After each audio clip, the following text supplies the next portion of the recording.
Assalomu alaykum. O'tgan darsimizda отчет bilan ishlashni o'rgangan edik. Bugun undagi boshqa bo'limlar bilan ishlashni o'rganamiz. Dastlab продажи tovarov bilan ishlashni ko'rib chiqamiz.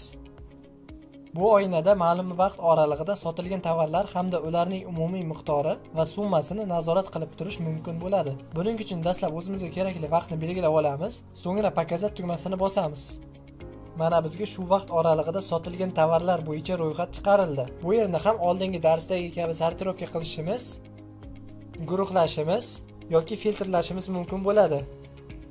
Va bunda tovarlar qaysi ustun bo'yicha guruhlansa, pechat qilinganda o'sha guruhlangan ko'rinishda chiqadi. Shuningdek, bunda agar barcha tovarlar ro'yxati zarur bo'lmasdan, aynan biror bir tovarning yoki tovarlarning o'zinigina qancha miqdorda sotilganligini bilmoqchi bo'lsak va shu bo'yicha hisobot chiqarmoqchi bo'lsak, tovar ustunidagi filtrga o'tib, o'zimizga kerakli tovarlarni topib belgilaymiz.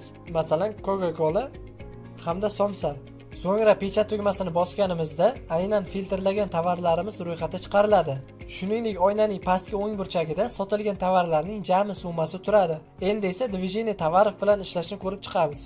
Bu yerda ham dastlab o'zimizga kerakli vaqt oralig'ini belgilab, so'ngra показать tugmasini bosamiz. Va bu yerda shu vaqt oralig'ida qancha miqdorda tovarlar prixod qilinganligi, spisat qilinganligi hamda ostatkada qancha miqdorda mavjudligini ko'rish mumkin bo'ladi. Mana masalan, gamburgerni oladigan bo'lsak, 5 ta gamburger spisat qilingan, 5 tasi sotilgan va ulardan oldin jami kiritilgan umumiy prixod 55 dan tashkil qiladi va oxirida ostatkada 45 ta gamburger qolgan. Endi esa продажи по официантам bilan ishlashni ko'rib chiqamiz. O'zi umuman bu bo'lim bilan ishlash qanday qulaylik yaratadi? Bilamizki, ofitsiantlar uchun qat'iy belgilangan oylik maoshdan ko'ra har bir stolga ko'rsatgan xizmat uchun foiz miqdorida haq to'lash nisbatan foydali hisoblanadi. Bu bo'lim orqali esa har bir ofitsiantning oy davomida nechta stolga xizmat ko'rsatganligini aniqlab olish mumkin bo'ladi. Masalan, qaysidir ofitsiant bir oyda 40 ta zakaz qabul qilgan va ularga xizmat ko'rsatgan. Boshqa bir ofitsiant esa nisbatan kamroq, taxminan 15 ta zakaz qabul qilgan. Bu holatda agar qancha ko'p zakaz qabul qilib yaxshi xizmat ko'rsatilsa va shunga yarasha qo'shimcha ustamalar ham beriladigan bo'lsa, birinchi ofitsiant yanada ko'proq zakaz qabul qilishga, ikkinchi ofitsiant esa hech bo'lmaganda 20 ta yoki undan ko'proq zakaz qabul qilib xizmat ko'rsatishga harakat qiladi. Agar bu bo'limdan foydalanmay, barcha ofitsiantlar uchun bir xil miqdorda oylik maosh belgilanadigan bo'lsa, bu 40 ta zakaz qabul qilgan ofitsiantga nisbatan adolatsizlik bo'lib qolishi mumkin va u keyingi oyda boshqalar kabi kam miqdorda zakaz qabul qilib xizmat ko'rsatishi mumkin. Buning natijasida esa ofitsiantlarning ishlash unumdorligi pasayib ketishi hech gap emas. Endi esa bu yerda ham dastlab o'zimizga kerakli vaqt oralig'ini belgilab, показатni bosamiz.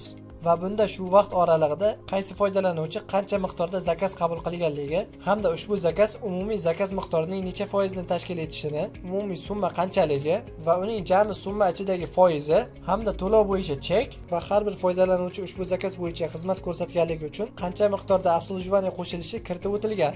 Oynaning pastki qismida esa shu yerda mavjud jami foydalanuvchilar miqdori hamda qabul qilingan zakazlarning umumiy miqdori, barcha zakazlar bo'yicha umumiy summa hamda umumiy обслуживание o'tilgan bo'ladi. Endi misol uchun ofitsiant birini oladigan bo'lsak, u mana shu vaqt oralig'ida jami bitta zakaz qabul qilgan va mana shu bitta zakaz umumiy 8 ta zakazning 12,5% ni tashkil etadi. Hamda mana shu zakaz uchun 52.800 so'm miqdorda to'lov qilingan va ushbu to'lov umumiy summaning 721% ni tashkil etadi. Hamda to'lov bo'yicha chek ham o'z navbatida 58 so'm bo'ladi va aynan ofitsiant bir ushbu zakaz bo'yicha xizmat ko'rsatganligi uchun unga обслуживание 48 so'm qilib kiritilgan bo'ladi.